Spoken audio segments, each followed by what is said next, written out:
years, what you do, stuff like that. So I volunteered. He sent me out the back door and brought Bob in the other door. I went back over to the little bar to meet up with our friend. And when I came walking in, he said, "You did it. I can see it on your face." Said, "You are a dead man walking. I told you not to do that." And, when Bob showed up, it was the same way. You could say, I knew he was going to do it, but, yeah. So now you two, so that was the attitude, was the casualty rate was so high in SOG that when someone volunteered for it was like they were a dead man walking. Yeah. I mean, the chances of survival, if you ended up on a team, now if you went to, a staff position, it's a little different, but if you were on a team, you knew a minimum you're going to get wounded. Did you knew that? Obviously, is this what the guy that was telling you don't go to SOG? He said don't go to SOG because you're going to get wounded or you're going to get killed. That's guaranteed. And most likely you're going to get killed. He said the highest casualty rate in Vietnam is there. Those guys don't survive.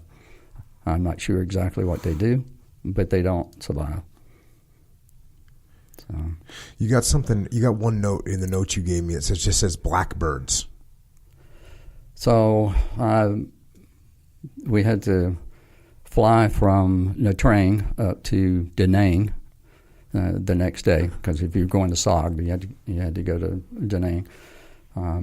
So when we go to the airfield, they take us to a restricted area of the airfield.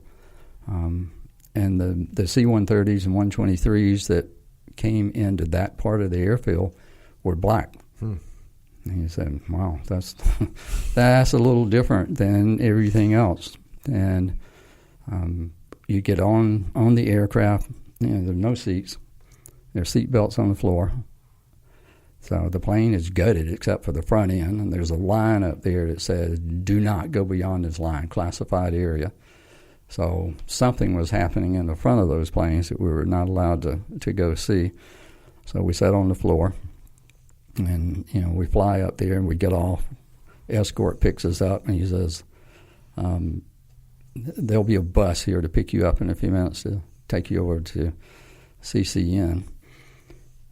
And so this school bus-like thing shows up that's black. The windows are shot out. There must have been 200 bullet holes in the bus. And, we're looking at the bus thinking, oh, geez, what have we gotten into? The guy driving the bus, he said, we'll leave in a few minutes. We're picking up a team here today, too. And what happened to the bus? He said, well, there's a pass that we have to go through, and we get ambushed there sometimes. So the main thing for you two to remember is if, the stuff starts, you get on the floor of the bus and do whatever the team tells you. They'll take care of everything. You just do what they tell you if you want to live.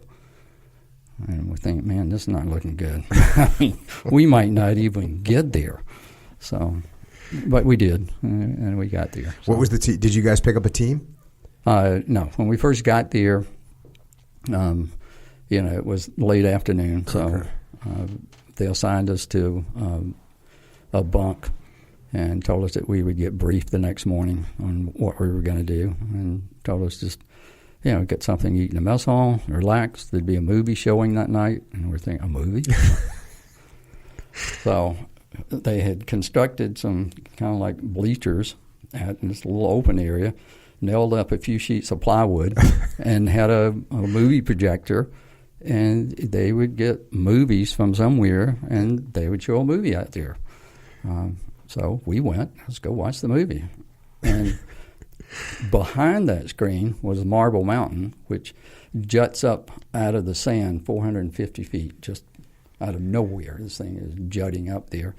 And there's two peaks. Each peak up there has a combat outpost on it.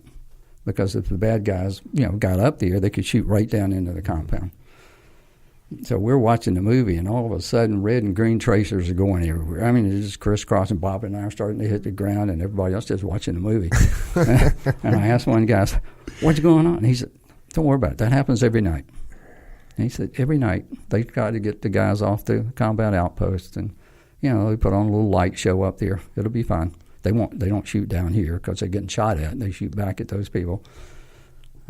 Wow. Well, that's interesting. So then what happens? You when everyone else got sent to 1-0 school, did Bob get sent to 1-0 school, or is he the same as you?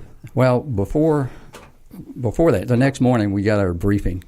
We went into the headquarters, into the briefing room, and the colonel came in and said, "Okay, let me tell you what SOG's about.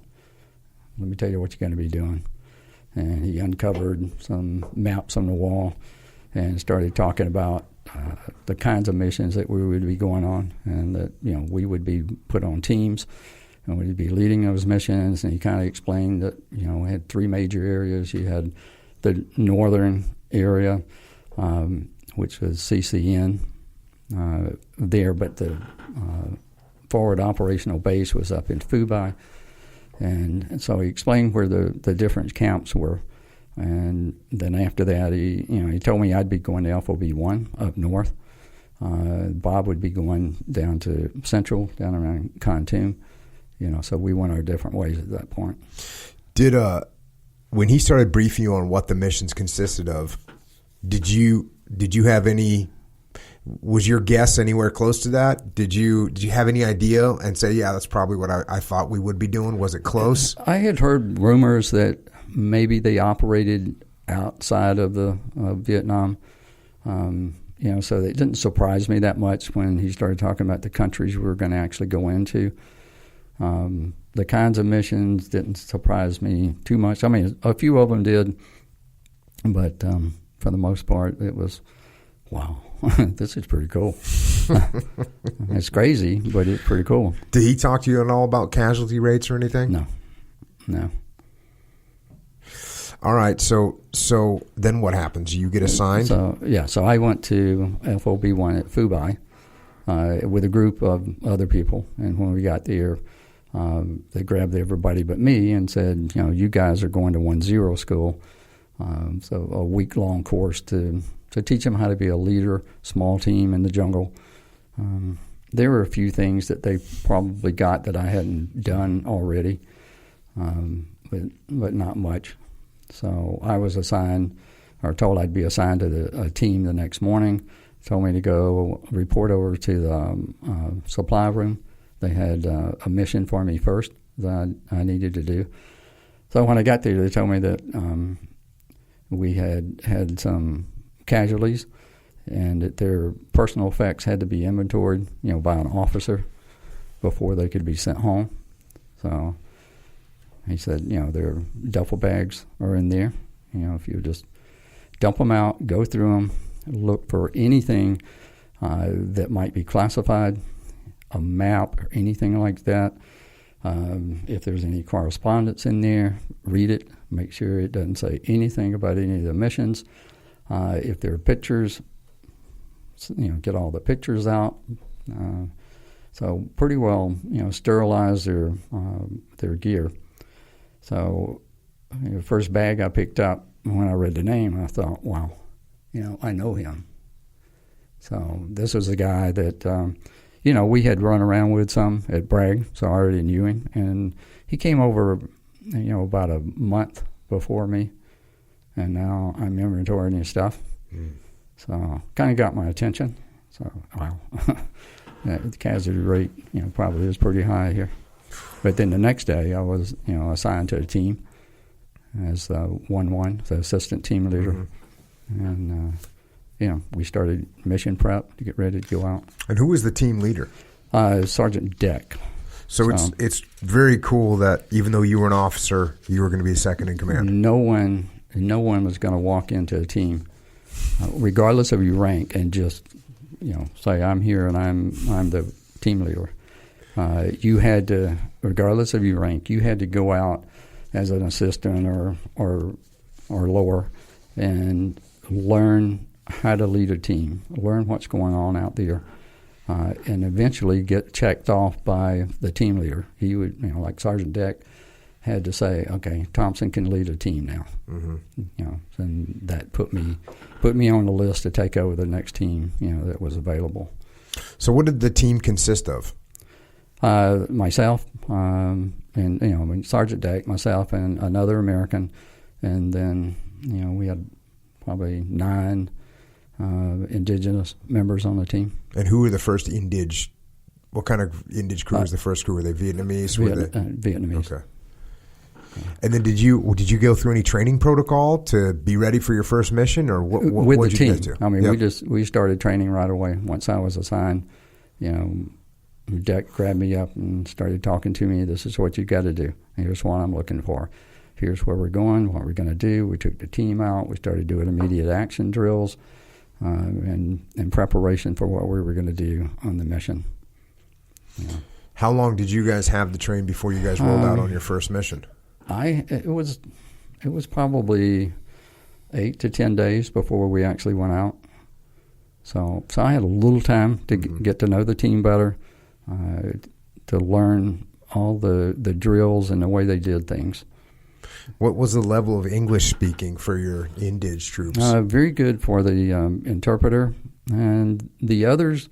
They understood some words, the common words that you would use, get down, stop, things like that you use all the time. But, I mean, you couldn't carry on a conversation.